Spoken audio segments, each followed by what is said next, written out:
Hello students, wherein last class we already studied about homologous and analogous organ. Through these homologous and analogous organ, we understood that similarity and dissimilarity, what we are observing in different animals, they are going to help to understand evolution. So it is a continuation part of that only, that is biochemical similarities. There are a large number of similar biochemicals like gene proteins which are found in different organisms, and these biochemicals are performing similar function. One example we can consider, that is DNA. Deoxyribonucleic acid is a genetic material from virus to higher organism.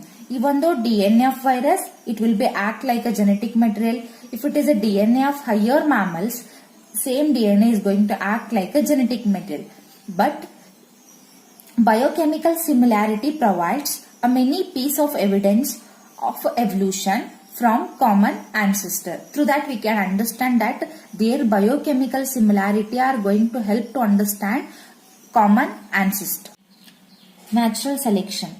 Many times we use term natural selection, but this is a time to understand the true meaning of natural selection and example for this natural selection. First we'll see definition of natural selection. Natural selection is a process in a nature by which organism better adapted to their environment tends to survive and reproduce more than those less adapted to their environment. So that means organism, those are fittest one, they are adopting their environment. So if they are adopting their environment, they will survive.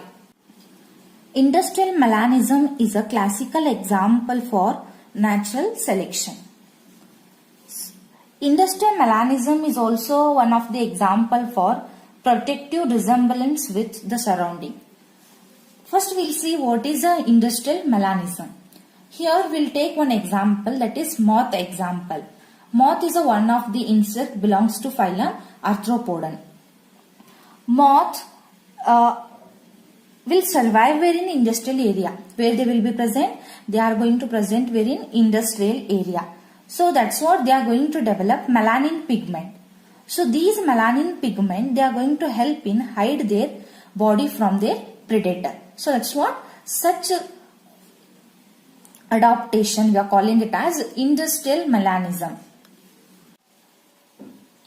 To understand industrial melanism in England, we consider pepper moth as an example. Here for type study we are taken peppered moth. But where in case of England, before industrialization as well as after industrialization, there are two variants of peppered moth. That means two types of peppered moth are present where in case of England. First type is white winged moth. White winged moth is also called as light colored moth. Scientific name of this light colored moth is Biston betularia. Second one, dark winged moth. It is also called as melanized moth. Melanized moth, scientific name of this one is Biston carbonaria. Biston carbonaria and Biston betularia are the two variants of peppered moth. Where in case of England, these two variants are present before as well as after industrialization. Case study in England explain about industrial melanism. In England during 1815, before industrialization, it was observed that white winged moth population is more compared to dark winged moth. That means dark winged moth population is very less compared to white winged moth. But where in case of after industrialization, in same place during in 1920, dark moth population is more than white winged population. Exactly it is reverse of before industrialization event.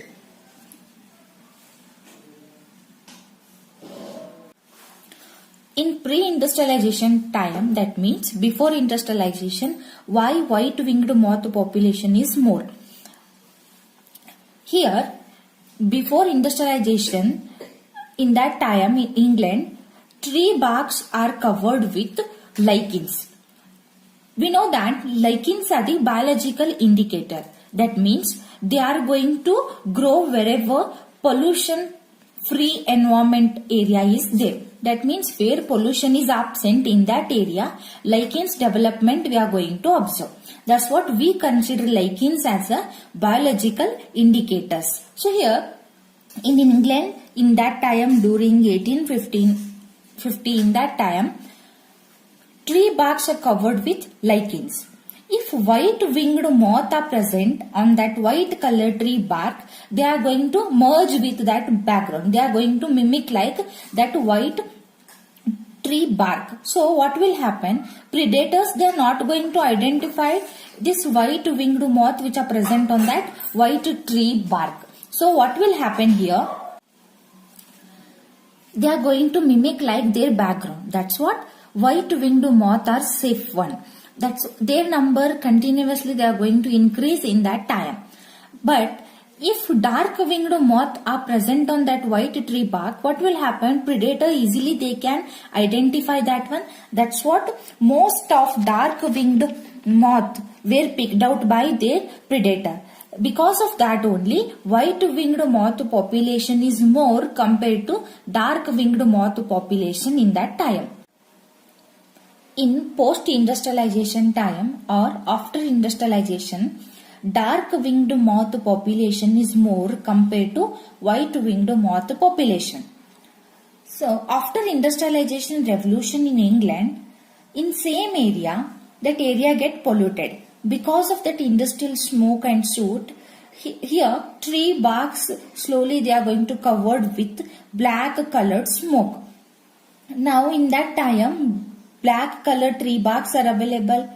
On that black colored tree bark, if black colored or black winged moth if they are present, predators they are not going to identify such black colored moth which are on that black background. Why? Because that black winged moth they are going to mimic like that black background. Here what will happen? Black colored moth easily survived in that black colored background. But white winged moth are picked up by predators. But where in case of rural area, in same time, white winged moth population is more compared to black colored moth population. Why? Because where in that rural area, industrialization was absent. So because of that, here lichens development started. When lichens are present, that gives white color background to that moth because lichens they are going to develop on tree bark.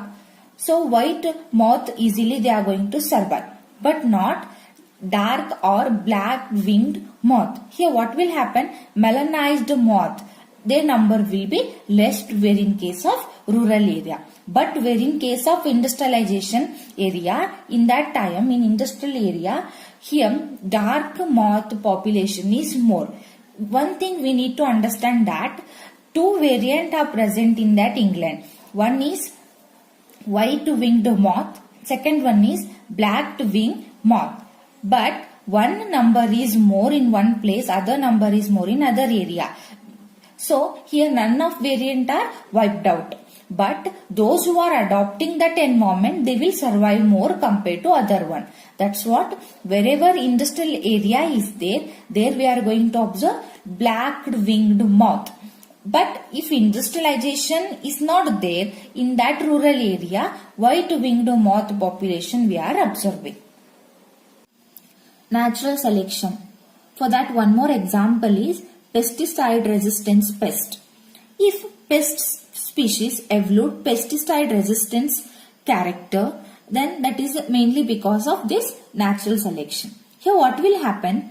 Resistance character which are there in that pest, they will be passed to their next generation because there may be a heritable character. Those heritable character will transfer to their next generation.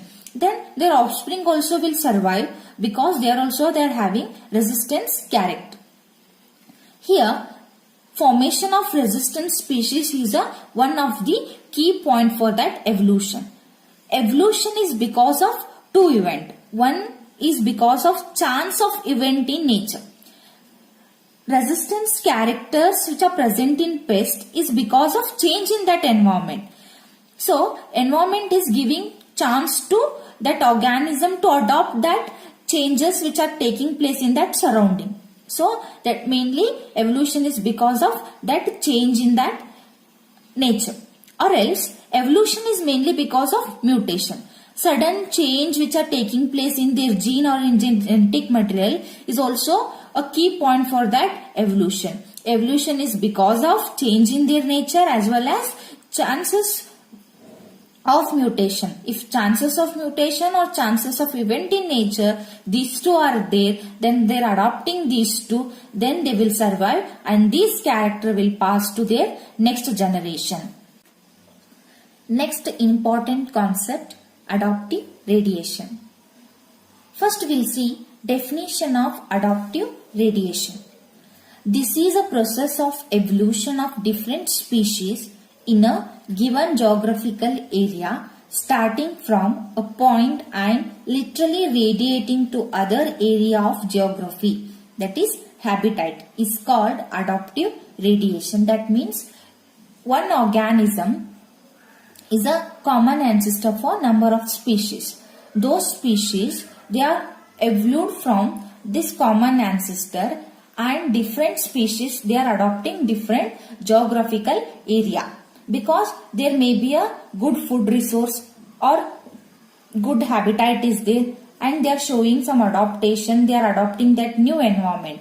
Literally it is deviating from its ancestor, but those all species are having same ancestor, so that is called as adaptive radiation. To understand this adaptive radiation, we'll take one example, but adaptive radiation itself is a one classical example for natural selection. Here we need to recollect Darwin's survey work. Darwin conducted survey in HMS Beagle and he has conducted survey in Galapagos Island. In his survey work, he observed small woodpecker birds. Those are nothing but black birds. He called those woodpecker finches as a Darwin finches because he has taken those finches for his study purpose. That's what he explained, adaptive radiation through these black birds. That's what he called Darwin finches. During his survey, he observed different variety of finches in same island. More than 10 species are observed in same Galapagos Island. In different region of Galapagos Island, different finches species are present. Why? Because they are adopting different ecological niche. That means geographical area is suitable for those finches. That's what they are present in that environment. Here, what finches he observed in different geographical area in that Galapagos Island, they are having different beak shape. Basically, these all 10 species of finches are evolved from common ancestor, and he called that common ancestor as a stock ancestor. That stock ancestor is a one of the common ancestor for those different species which are there in that Galapagos Island. But that common ancestor beak, it is different from the 10 species which observed in other Galapagos Island. Here, these finches have specialized beak shapes depending on their primary source of nutrition. Nutrition like seed, insect, nuts, nectars are responsible for adopting the different beak shape. Different finches with different morphological feature. Here morphological feature refers to beak shapes are evolved from same seed eating finches. That's what seed eating finches is considered as a stock ancestor. And this finches study what Darwin has conducted in Galapagos Island, it is one of the example for natural selection. Darwin's concluded speciation is mainly because of natural selection. Through this adaptive radiation, he understood that if Darwin birds, that is finches, they are adopting different geographical area, and if they are fittest one, they will survive and they will reproduce more than those who are unfit or those who are not adopting that environment. That's what here speciation is mainly through natural selection. And he also concluded that if they are adopting different geographical area, they need to show some modification. That means they need to show some adaptation. Here Darwin finches, they are adopting that new environment. That's what they are showing some modification. Change in beak shape itself is one of the modification to adopt that new environment. That's what adaptive radiation is the best example to understand natural selection. Next concept is adaptive radiation of marsupials of Australia. In that diagram you can observe different marsupials of Australia. Here marsupials refers to pouched animals. In case of Australia, marsupials evolved from same stock ancestor. That means for different marsupials, same stock ancestor is there. They evolved from same ancestor. But they are adopting different geographical area. They are adopting different habitat. That's what. So here speciation we are observing. Through that what we can conclude, a number of marsupials, that is pouched animals, are evolved differently from an ancestor stock, but they are present within a Australian continental. Next one is adaptive radiation of placental mammals in Australia. Like a marsupials, placental mammals are also example for adaptive radiation. Here in that diagram, different mammals what we are observing, they also evolved from a same stock ancestor. But placental mammals, they are closely resembles with marsupials. That's what we can understand. These two, they are having same stock ancestor. One example we can consider, placental wolf and Tasmania wolf, both they are resembling with each other. So that's what here both they are having same common ancestor. These all are in the sense Australian marsupials and placental mammals of Australia, both are example for convergent evolution. Why? Because their origin may be because of common ancestor.